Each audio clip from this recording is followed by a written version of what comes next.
worldwide. That was a mess. That was brought to us by Amazon World Services, web services, actually.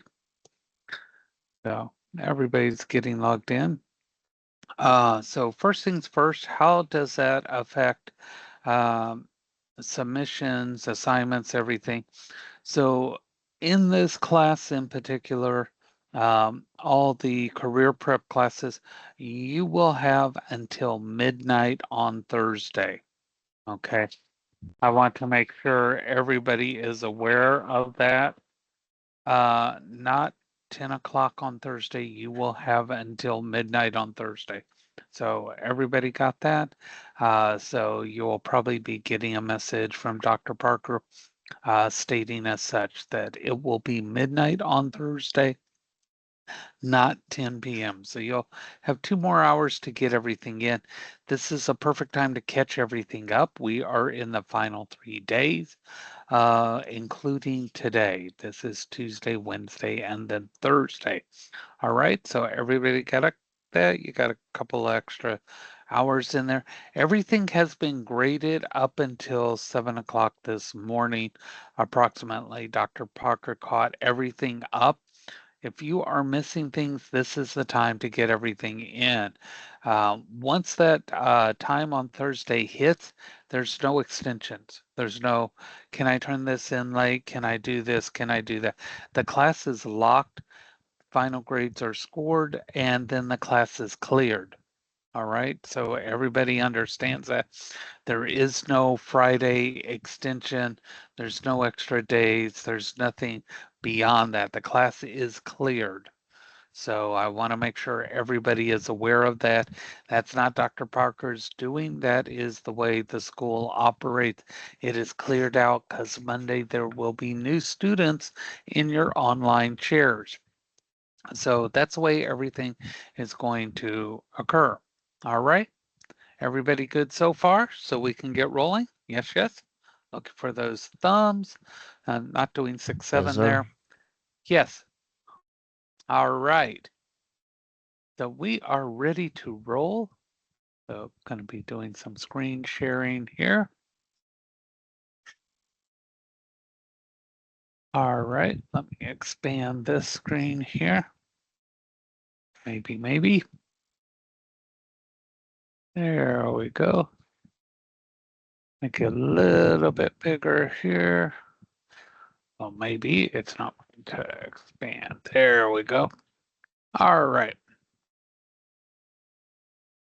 So here we are. We're all the way down here. If you have not taken the student survey, please click on this link here. It will take you to a Survey Monkey item down here. Should be down here. This one here, it doesn't look, there we go. There it's going right here, and of course find Dr. Parker right there. Fill that out. She won't know who has filled it out, who has not.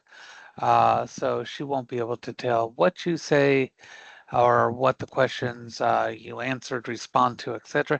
That's a great way to let your true feelings about things are. Sometimes people might look at it as a way to seek revenge. If that's what you want, that's perfectly fine as well. What it does is it allows us to change, modify, update courses to better help people in the course coming up behind you. But also, if you're continuing on in other classes, it shapes those as well. All right, so we're all the way down here to week 2 or week 4, and this is Tuesday. So this assignment is an interesting one.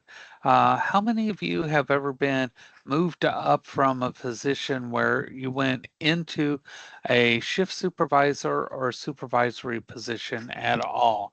You were just one of the regular people and you got bumped up. Show of hands, emojis. Did anybody get moved up from one position to another and now you're okay? And it's an interesting thing because now sometimes people treat you differently. They look at you differently. So there's two scenarios here. Make sure you answer both of these. There are two listed here, so make sure you answer both. Okay? So, and explain how you would discipline them. Now, discipline's a different word. It doesn't mean that you're going to pull out a belt and spank someone or anything like that. But the first one, you get along well with the staff and you cover for them instead of disciplining them. You watch out for them in return, they watch out for you, or so you thought that they did. Sometimes this is the way it is. You think you have everybody's back and they have yours. John, Sam, and Alex have just been caught drinking on the back dock before their shift. Word's gotten around and the district manager is really upset and he wants you to take action. What would you do? Remember, your name is associated with this. How are you going to handle this? So you're going to click that start assignment, and when you do, you're going to do a text entry, drop it in here, or you can attach a Word document. But you still have more to do. Now, Ellen has been with ARG. It's a fictitious company for 3 months, but she's not a good counter person. The other day, she wasn't polite to a guest, and the guest was not really offended, but let you know about it. When Ellen comes in, you ask to speak with her. What would you do? How would you handle this? Now, these are things that you may go, well, I'm never going to have to do this, but you might because we work in situations where we work with coworkers. How do you handle situations where you have to deal with a coworker that might be offending other coworkers? Do you run to the boss? Do you deal with things discreetly? Think about how these scenarios could relate to you on the job. So that's the thing with this course. It helps you think about how you would relate to real world situations. People want to take these things and go, well, I would never do that. I would never do that. Everything's relatable. And these are skills that you're going to need. So if you look at everything cut and dry, black and white, well, that would never happen.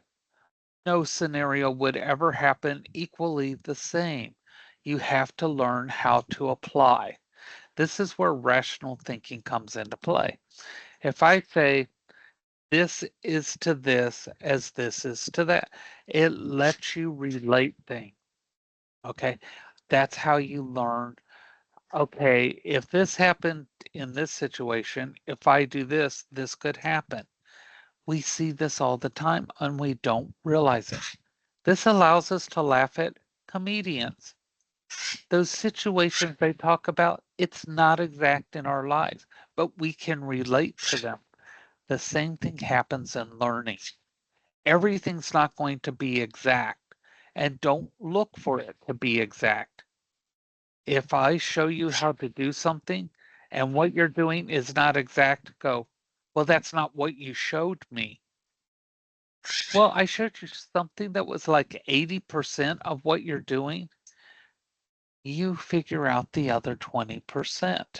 Does everybody understand the relationships there? So these scenarios, they kind of give you a taste of what it would be like if you move up and your past workers at the same level may not respect you anymore. You're no longer one of them. Does everybody understand that? You're no longer one of them if you move up. Okay. Now, this can be a tough deal. Now, I want to ask you a question. How many of them pay your bills? How many of them sit down and write out a check or hand you their credit card and pay your car bill, your electric bill, your water bill? Exactly. So when they're giving you a hard time or telling you this, telling you that, you'll find out how quick their loyalty is when you ask them to stand up for you. So think about that when you answer these questions. And this is why we ask you to do these things, to think about how you have to make the tough decisions sometimes. Okay.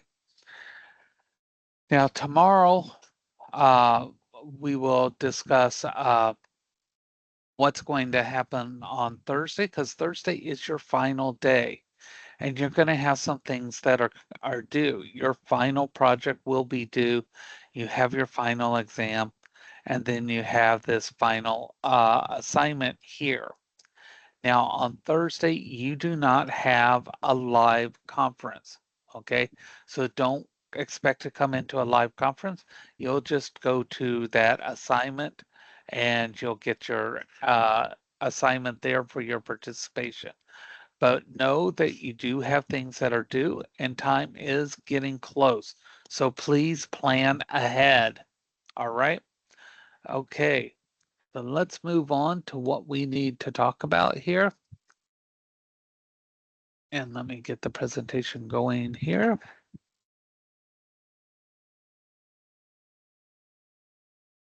All right. Let me get my little trusty iPad down here. As I have to do that.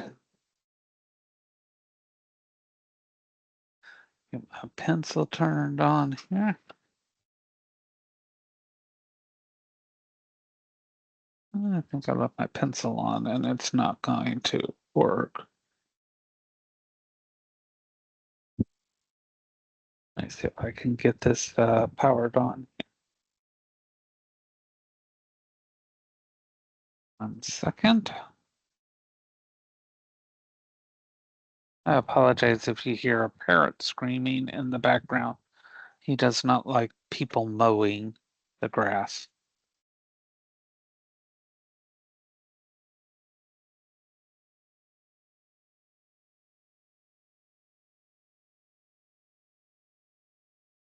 Okay. My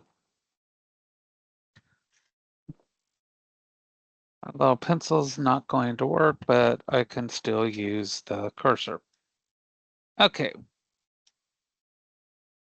So here we go. So we are going to identify various generations that make up a multi-generational workplace, which is what most of us are used to. And a lot of this is getting muddled in under DEI and things like that, and which is kind of interesting because things that people keep going DEI, DEI, DEI, and it's got a bad rap. These things have been around forever, and they have just fallen under different titles and things. But because people have decided that this is a bad thing, a bad topic, they're not paying attention to what really happens behind the scenes. And we're going to talk about characteristics of each generation and how they work together in a multi-generational workforce. Okay, so workers are going to find themselves in a multi-generational workplace. How many people work with people of different ages where you're at right now? Not uncommon. You work with people of different ages. If you have a job out there, is everybody the exact same age as you, or you work in different age groups? Who works with people at different ages? Yeah, I'd be surprised if you're all the same age. Be highly surprised.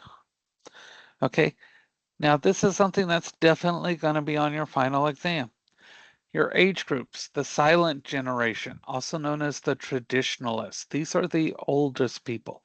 Then the baby boomers. Everyone's heard the term, okay, boomer.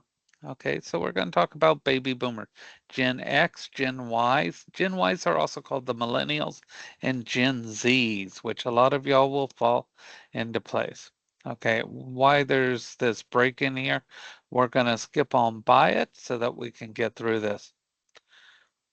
Okay, so the silent generation or the traditional, these people are from 1920 to 1939. Now you would think that these people had given up and they weren't working anymore, but there's still 2% of them out there. I think all of them are up in the House and Senate. These people need to, go relax for a while. They should be calling it quits. Okay, so 2%, they still work in part-time roles, and these people value tradition and history, and they believed in hard work. Okay, and they're role models. These are the ones that are out there and they're taking people on and they're passing down their skills to you. Okay, now you may be wondering why we're going over what these people are and who they are, because you're going to be working with them and you need to know how to work with them just like they need to know how to work with you. How many people have found it difficult to work with some of these older people? They're stuck in their ways, they're cranky, they don't want to work with younger people. Yeah, trust me, I know a lot of them. I live in a 55 and older community, and I will tell them flat to their faces, some of y'all need to go to heaven faster than you want to, and I'm willing to give you the ticket. Okay. Some of these people, you have to kind of remind them, hey, we all work together. And they can be quite cranky at times. Okay. Now, you also have to remember they lived through the Great Depression. They lived through the Roaring 20s, World War II, Pearl Harbor, the atomic bomb, and radio came out. Can you believe that? There was no radio before this. And Franklin Delano Roosevelt, the one who brought everything back. So they went through a lot, all this in their lifetime, things that we couldn't imagine. Then along come the baby boomers. So, what exactly is a baby boomer? They came between 1940 and 1959. These were the ones that were created after the war. There was a baby boom. A lot of people had babies after the people came back from war. 29% of the workforce. So think about that when you say, okay, boomer, they are still 29% of the people out there. And they're starting to get to retirement age. How many people are doing welding? Anybody out there doing welding in this class? Or electrical? Any electricians in this class? If you're there, I need to see some response. HVAC. Any of these people? These are the three big ones, electrical, HVAC, and welding. Okay, this is the problem. See where it says approaching retirement age? A large portion of these people are retiring and we don't have people who are going to take their place. This is where the demand for your jobs in particular are coming into place. These people valued individual goals and achievement, and they thought, I'm going to start at the bottom and work my way up. And they stayed loyal to their careers. Okay. They went to work for a company and they stayed there. Okay. So what happened to baby boomers? Okay. They fought off communism. Rosa Parks. Anybody remember Rosa Parks? She refused to give up her seat, started a whole change. The Berlin Wall went up and divided a country. We were afraid about the Cuban missiles. There's actually a Nike missile base over in the Everglades that we built to keep Cuban missiles from hitting Florida. How many didn't know that? That there is still a missile base in the middle of the Everglades that you can go visit that was there to defend Florida from missile bases. Yeah, you can go there and see it. This is history that you may not know, and we need to know history so we don't repeat it. Martin Luther King's March on Washington, JFK got assassinated. Civil Rights Act was not signed until 64. Then Martin Luther King was assassinated. Vietnam War came around, and then the moon landing, which some people still don't believe actually happened. Now, Gen X comes along. Okay? Gen X is my generation. Okay? Born between 60 and 79. Do I have any Gen X's out there? Sometimes I start to hit some of the people with Gen X. Okay? We're nearly 32% of the workforce. So now think about that and the ones before us. We're almost half the workforce between us. We're going to take over after the baby boomers, and we're less loyal to our careers. Okay? We move from one job to another if we need to. We're more independent, and we want a positive work-life balance. How many people want a positive work-life balance? You want to be able to have a life outside of work. Okay, you can thank our generation. We started this change. We're like, you know what? We are humans and we deserve to be treated like that. This is why we need to know who did what. You have to know where you came from to know where you're going. So, this is another reason why you need to know these things. So, what happened to us? Okay, we talked about Martin Luther King being the Watergate scandal. This was where they tapped wires and found out what was actually going on in the government. Vietnam War ended. Finally, we celebrated 200 years of our country. Mount St. Helens erupted, the volcano here in the United States. Reagan is shot, but he lived. But this was amazing. The Berlin Wall fell. Communism failed and the Cold War ended. We didn't have to worry about nuclear war continuously. They showed the Berlin Wall falling on MTV. I remember that. The space shuttle exploded. We all watched in horror. Grunge. Anybody like grunge movie music? If you like grunge music, you're welcome. It came about because of us. The Persian Gulf War started. The terrorist bombing of the Trade Center happened. The O.J. Simpson, Oklahoma City bombing. We started getting these terrorism started during all this. And then, of course, there was a little incident with President Clinton that, of course, it didn't happen, but it actually did now, didn't it? So now we start moving on to the millennials, Gen Y. Who are my millennials between 1980 and 1999? Anybody out there who's a millennial? Some of y'all typically fall into that category. Anyone born between 1980 and 1999? All right, so when you hear Gen Y, that's you. I used to have somebody call it genie. I'm a genie. And I'm like, what's a genie? You know, Gen Y. Okay, if you want to be called a genie, you're Gen Y. Okay, you're 34% of the workforce. Think about that in the big scheme of things. How much of the workforce?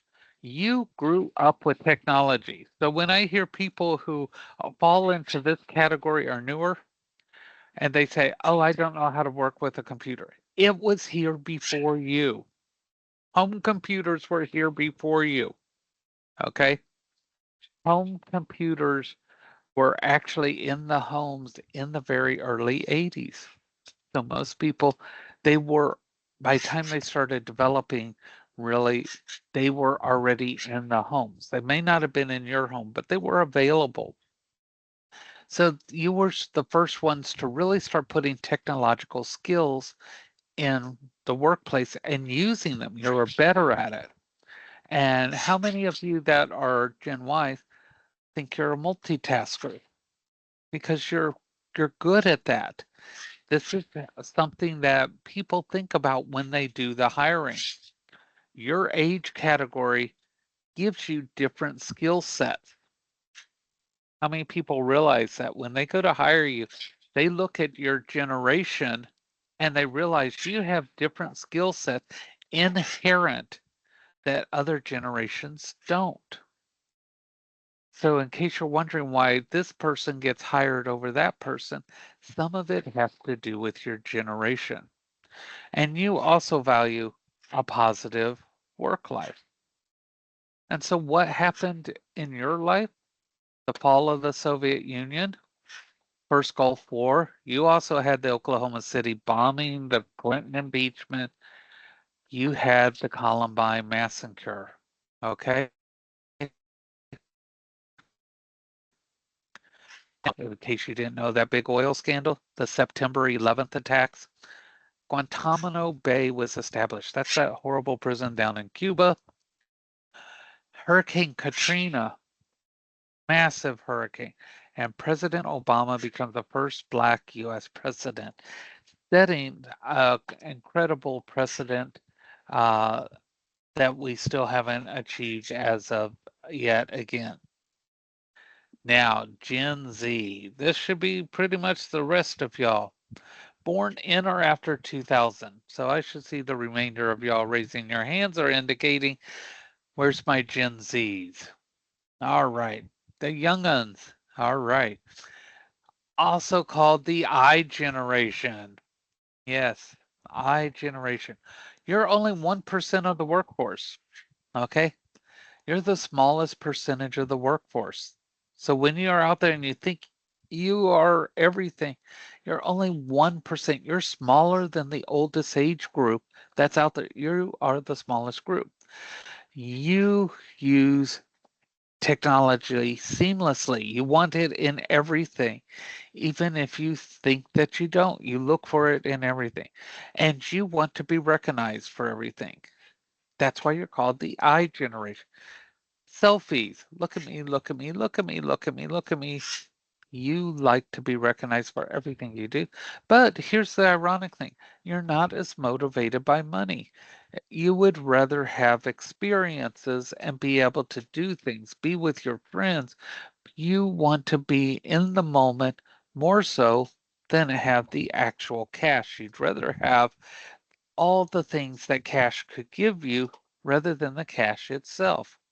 And you're more aware of the surroundings thanks to that technology. You use your GPS, you use your cameras on your cars, you know more of everything around you than the previous generations. And companies can capitalize on that because that awareness makes you current. Someone who doesn't know what's going on around them and in the world, that may not be someone they want to know about. If you're going into electric and you don't know about the latest in electric technology, you don't know about all the robotics that somebody can get for their house, you need to brush up on that. If you're into HVAC and you don't know about the latest cooling technology, you need to update your skills. If you're going into vet medicine and you don't know that there's separate clinics for cancer care, there's separate ones for respiratory care. There is one here in Florida that I work with. All they do are eye surgeries on aquatic mammals. That means they only do eye surgeries on whales, on dolphins, and porpoises, and other aquatic sea life. If you're not up on that, you could be overlooked. So this is why we study these things to give yourself the leg up. And so what happened to our Gen Zs? The 9/11 attacks. You had the same-sex marriage be legalized. You had a recession in 2008. Millions lost their homes, savings, and jobs. Donald Trump became president the first time around. And what was unique was he was a host of a television show. Okay, you had a Barack Obama elected as well. Me Too became a viral uh, movement as women were opening up about sexual harassment and assault. Black Lives Matter was founded in response to the killing of Trayvon Martin. COVID-19 exploded across the globe, and everybody, including the United States, had to deal with that. It was not strictly a United States thing, and no matter how you feel or about it, one way or the other, everybody did have to deal with it. Now, today's live conference assignment. It has multiple parts to it, so please pay attention. Okay, this includes everybody. Nobody coming back at the end and going, oh, do we have one? I missed it. If you missed it, you'll have to come back to the recording. What time does the class end? And no assignments accepted after on Thursday. Remember, I went over that. That was extended. So that was extended till 12 o'clock. So hopefully you heard that then and now. Make sure you identify your generation. We just went through those and share one event that you believed helped define your generation that you recall experiencing. We just went through a whole list of things that happened to your generation. List one of those that you believe help define that. Now, before we finish here, when we look at the generations in the workplace, and this is a little blurry, depending on how big your screen is, it could be more blurry. When we look at how people are inside the workplace, traditionalists, they're, yeah, 76 to 99 years old. They tend to be loyal, okay? The boomers, 57 to 75, they tend to be loyal to the team, adding value by going that extra mile, okay? Gen X, they're loyal to the manager, okay? Whoops. Uh, Bumped out of there. Let me start that again here. They're loyal to the manager, and the millennials, they're loyal to their colleague, which is interesting. Okay. So that's where they are there. I don't know why that keeps bumping out of there. So the millennials are loyal to their colleague.